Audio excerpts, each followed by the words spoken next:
क्या आपको प्लेनेट 9 के बारे में पता है? हमारे सोलर सिस्टम में शायद एक छुपा हुआ प्लेनेट हो सकता है।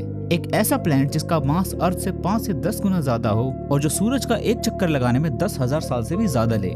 साइंटिस्ट इसे प्लेनेट 9 के नाम से जानते हैं और इसकी एग्जिस्टेंस को लेकर साइंटिफिक कम्युनिटी में काफी टाइम से डिबेट चल रहा है। जो साइंटिस्ट ये मानते हैं कि प्लेनेट 9 वाकई एग्जिस्ट करता है, वो सोलर सिस्टम के एज पर मौजूद काई पर बैठ के कुछ आइसी ऑब्जेक्ट की तरफ इशारा करते हैं। इन ऑब्जेक्ट्स की ऑर्बिट कुछ अजीब है।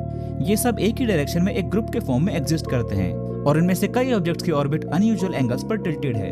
कुछ रिसर्चर्स का मानना है कि इतने सारे ऑब्जेक्ट्स का ऐसे बिहेव करना सिर्फ कोइंसिडेंस नहीं हो सकता। उनके हिसाब से प्लूटो से आगे कहीं दूर एक बड़ा और अनडिस्कवर्ड प्लैनेट छुपा हुआ है जिसकी ग्रेविटी इन ऑब्जेक्ट्स की ऑर्बिट को शेप दे रही है। लेकिन सब साइंटिस्ट इस बात से सहमत नहीं है और इंटरेस्टिंगली जो साइंटिस्ट प्लैनेट 9 के एग्जिस्टेंस पर डाउट करते हैं उनकी संख्या कंपैरेटिवली ज्यादा है। उनका कहना है कि इन ऑब्जेक्ट्स की स्ट्रेंज ऑर्बिट को सिर्फ एक जायंट प्लैनेट ही नहीं बल्कि कई छोटे छोटे ऑब्जेक्ट्स की कंबाइंड ग्रेविटेशनल फोर्स से भी एक्सप्लेन किया जा सकता है। और उनके अकॉर्डिंग एक पॉसिबिलिटी और भी एग्जिस्ट करती है। हो सकता है कि हम सिर्फ उन्हीं ऑब्जेक्ट्स को देख पा रहे हों जो एक ग्रुप में जमा हैं और वो ऑब्जेक्ट्स जो उस ग्रुप का पार्ट नहीं है उनको अभी तक हमने डिस्कवर ही ना किया हो। जैसे जैसे नए टेलीस्कोप्स आसमान को स्कैन कर रहे हैं, हम धीरे धीरे ये समझने के करीब पहुंच रहे हैं कि सोलर सिस्टम के आउटर एज पर असल में क्या छुपा हुआ है।